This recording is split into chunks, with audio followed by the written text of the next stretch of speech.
Hello students, पिछले lecture में हमने प्रोजेक्टाइल मोशन को स्टार्ट कर दिया था और वहां पे ऑब्लिक प्रोजेक्टाइल मोशन के जो डिफरेंट रिजल्ट्स थे वो सारे हमने डिटेल में डिस्कस कर लिए थे। यहाँ पे अब हम टॉपिक को आगे डिस्कस करेंगे और आज का टॉपिक हमारा अगेन ऑब्लिक प्रोजेक्टाइल मोशन ही रहेगा और इस पे बेस्ड जो डिफरेंट क्वेश्चंस बनते हैं, जो कॉन्सेप्ट बनते हैं, हम उनको डिस्कस करेंगे। यहाँ पे ऑब्लिक प्रोजेक्टाइल मोशन में that you know very well, आपने बॉडी को u वेलोसिटी से यहाँ से प्रोजेक्ट किया है। जो u इनिशियल वेलोसिटी हमने प्रोजेक्ट किया है, इसका x एक्सिस में कंपोनेंट ux है। यहाँ पे ux कंपोनेंट आपका हो जाएगा u cos थीटा। और हम जानते हैं क्योंकि प्रोजेक्टाइल मोशन है तो x एक्सिस में वेलोसिटी हमेशा क्या रहेगी? कांस्टेंट रहेगी। ये हमेशा कांस्टेंट रहेगी। और y एक्सिस में जो इनिशियल वेलोसिटी होगी that you know very well u sin theta. अब यहाँ पे x एक्सिस में जो वेलोसिटी कांस्टेंट रहेगी तो आप देखेंगे यहाँ पे आप किसी भी पॉइंट पे ऑब्जर्व कर लीजिएगा, ये वेलोसिटी हर पॉइंट पे सेम रहेगी ड्यूरिंग इट्स प्रोजेक्टाइल मोशन। और यहाँ पे जो बॉडी हमने प्रोजेक्ट किया है that body is called as projectile. और उस प्रोजेक्टाइल का जो पाथ होता है that path is called as trajectory. The equation of trajectory is here y is equal to x tan theta minus G X square upon 2u square cos square theta. x and y ये कहीं पर भी हम position को select कर सकते हैं। यहाँ पे आपके पास x पोजीशन कौन सी होगी? x एक्सिस में होगी। और y पोजीशन कौन सी होगी? y डायरेक्शन में। तो x एक्सिस पे आपके पास x आ गया है, y डायरेक्शन में y आ गया है। तो इस पॉइंट P पर जब भी हमें प्रोजेक्टाइल मोशन को डिस्कस करना हो तो हम इक्वेशन ऑफ ट्रेजेक्टरी को यूज कर सकते हैं। Time of flight is a total time taken by the projectile in its flight. It is here 2u sin theta by g। और जो डिपेंड करता है वेलोसिटी अलोंग y एक्सिस पे। यहीं पे जो मैक्सिमम हाइट अटेंड है वो आपने फाइंड आउट कर दी। Maximum height is this one. And last में जो रेंज आता है प्रोजेक्टाइल मोशन का, जो रेंज है r is equal to u square sin 2 theta by g। ये रेंज है और हम जानते हैं थीटा इज इक्वल टू अगर 45 डिग्री हो जाएगा तो रेंज विल बी मैक्सिमम। ये टॉपिक हम कवर कर चुके हैं, इनके बारे में हम जानते हैं। अब इन्हीं को हम बेस लेकर के जो फर्दर डिस्कशन होगा उसको स्टार्ट करते हैं। For projectile motion we having one of the very important result, and result is there are two angle for same range। और जो दो एंगल होते हैं सेम रेंज के लिए, वो एक एंगल थीटा है और दूसरा एंगल 90 माइनस थीटा है। इसको हम चेक कर सकते हैं। As you know very well, जो रेंज हमने फाइंड आउट किया है range r is equal to u square sine 2 theta by g। ये रेंज हमने फाइंड आउट कर रखा है, ये आप देख सकते हैं। यहाँ से रेंज इज दिस वन। अब यहाँ पे आपको इस रेंज को टू डिफरेंट एंगल के लिए डिस्कस करना है। Number first, for theta 1 is equal to theta, range r1 become u square sine 2 theta by g। और यहीं पे अगर हम एंगल चेंज कर लेते हैं, थीटा 2 कंसीडर करते हैं 90 माइनस थीटा, तो उस केस में रेंज कितनी हो जाएगी? r2 is equal to u square sine of 2 theta, theta will be replaced by 90 minus theta upon g।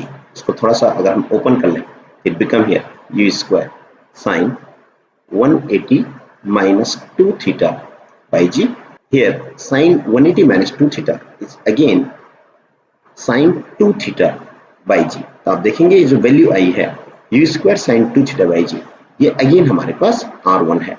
इस तरह से r2 is equal to r1, but it is only possible for two angles theta and 90 minus theta. Two angles for same range are theta and 90 minus theta. यहाँ पे अगर ये angle हमारे पास 30 degree है, इस theta is equal to 30 degree, जो 90 minus theta बनेगा ये 60 डिग्री हो जाएगा।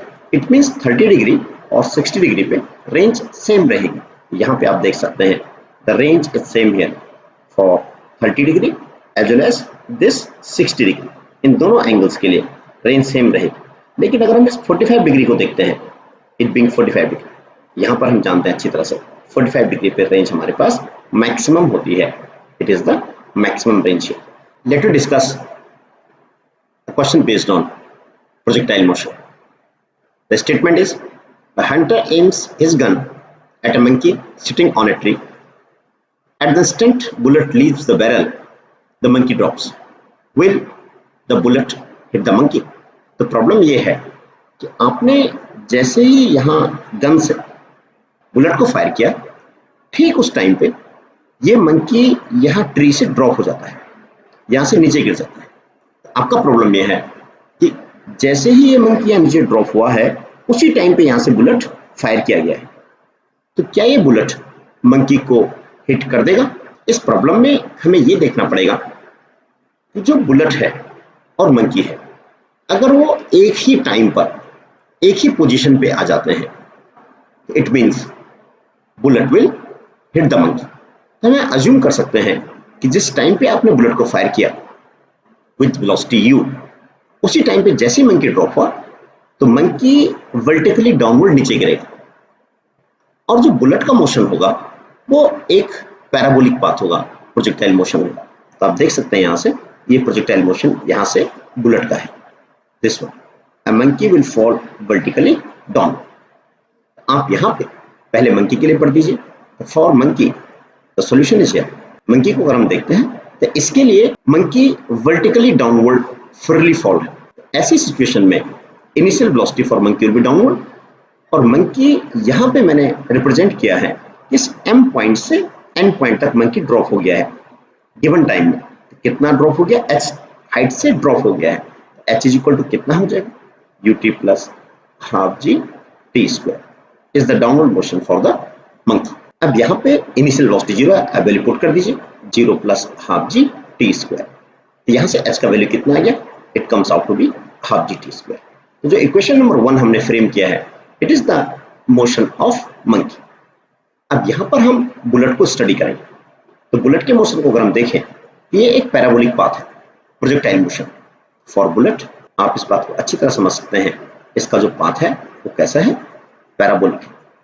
जो इक्वेशन हमारा होता है पैराबोलिक पाथ का प्रोजेक्टाइल मोशन के लिए, y is equal to x tangent theta minus half g t square. अब आपको इस प्रॉब्लम को सॉल्व करना है एक्स टेन थीटा। इस डायग्राम में हम देख सकते हैं, यहाँ से हम बहुत केयरफुली समझेंगे। टेंजेंट थीटा कितना हो जाएगा? Tan theta is equal to perpendicular upon base. Perpendicular कितना है? am है, और बेस कितना है? oa है। am आप देखेंगे it become here y plus h, और अपॉन oa इज x। तो टेन थीटा की ये वैल्यू हम यहाँ पुट कर देंगे, तो आपका आंसर बन जाएगा x टेन थीटा।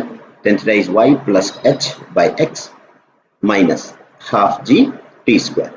अब यहाँ से हम इसको सॉल्व करते हैं, it become here y is equal to y plus h minus half g t square. In this way y से y यहाँ कैंसिल आउट हो जाएगा, h become here half g t square. ये जो इक्वेशन नंबर 2 आपने frame किया है, ये इक्वेशन बुलेट के लिए। तो जो बुलेट का इक्वेशन है वो आइडेंटिकल आया है जो कि मंकी के लिए था।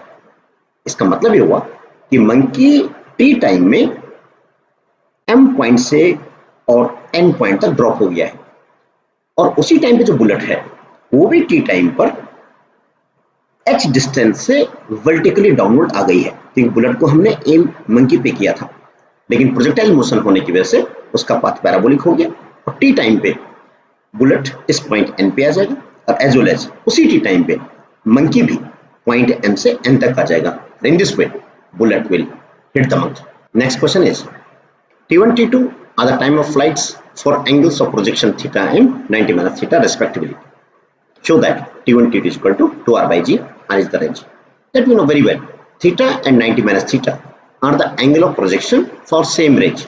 यहाँ पे एक एंगल थीटा है, दूसरा 90 minus theta है, तो रेंज क्या रहेगी? सेम रहेगी। तो T1 T2 आपको दो टाइम ऑफ फ्लाइट है, means T1 time of flight अगर आप इसके लिए कंसिडर करते हैं तो T2 टाइम ऑफ फ्लाइट इसके लिए हो जाएगा। लेकिन इस प्रॉब्लम में आपने ध्यान रखना है कि इनिशियल वेलोसिटी दोनों केसेस में सेम है।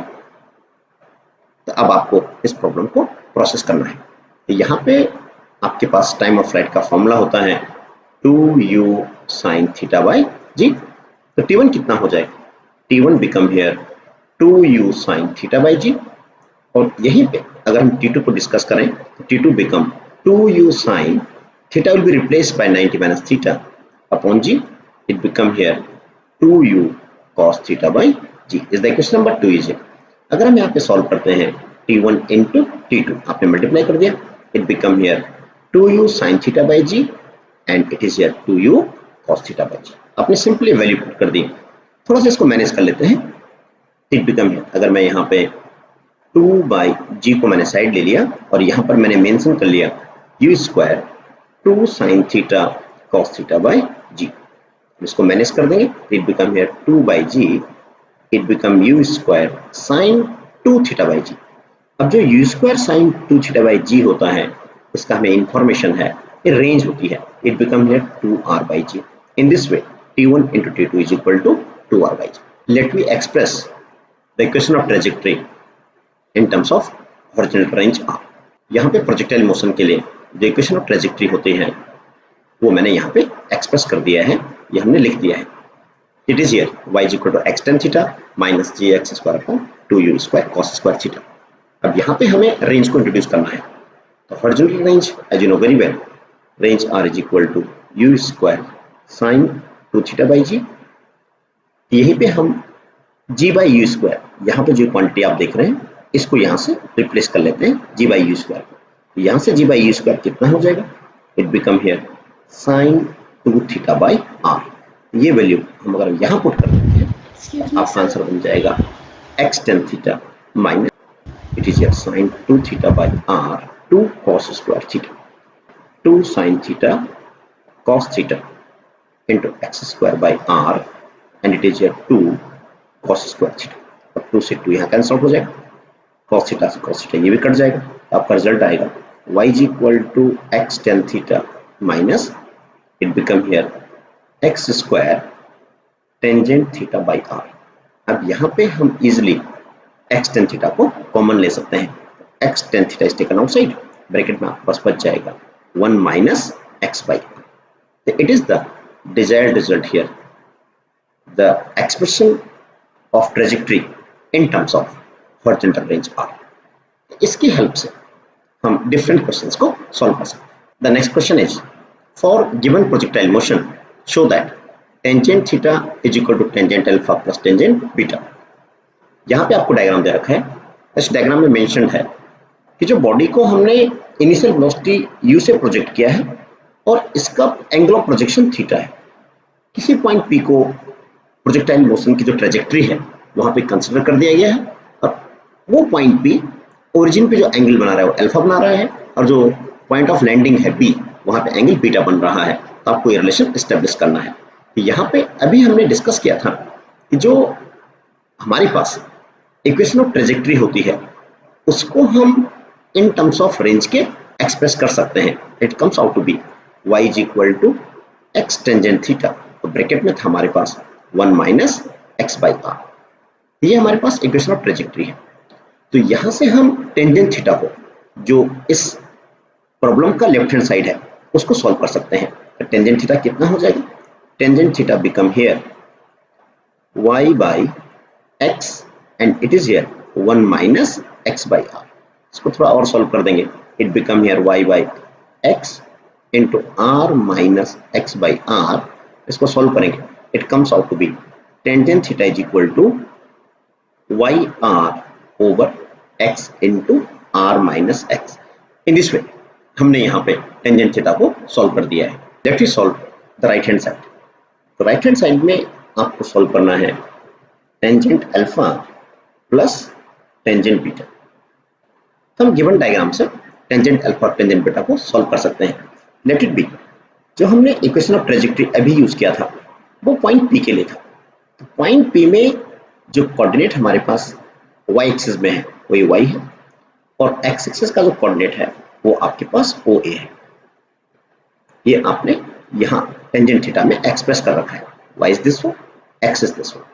ये जो डिस्टेंस बचेगा ये डेफिनेटली r माइनस x बचेगा, क्योंकि हम जानते हैं जो टोटल डिस्टेंस होती है O से लेके B तक ये हमारे पास हॉरिजॉन्टल रेंज r होती है. अब यहाँ से इन डिफरेंट एंगल से हम टेंजेंट अल्फा टेंजेंट बीटा को सॉल्व कर सकते हैं. टेंजेंट अल्फा कितना हो जाएगा यहाँ से, it become here y by x plus tangent beta कितना हो जाएगा, it become here y upon r minus x. यहाँ से अगर मैं y को कॉमन ले लूँ, यहाँ आपके पास बचेगा एलसीएम आ जाएगा आपका x into r minus x और यहाँ बचेगा r minus x plus x. तो आप यहाँ से देख सकते हैं यहाँ पे x x कैंसिल आउट हो जाएगा. इन this way it become y into r over x into r minus x. You got tangent alpha plus tangent beta is the equation number 3. अगर आप इक्वेशन 2 एंड 3 को देखते हैं, यहाँ से ये बिल्कुल क्लियर हो गया है कि आपके पास जो टेंजेंट थीटा है उसका value tangent alpha plus tangent beta के बराबर आ रहा है।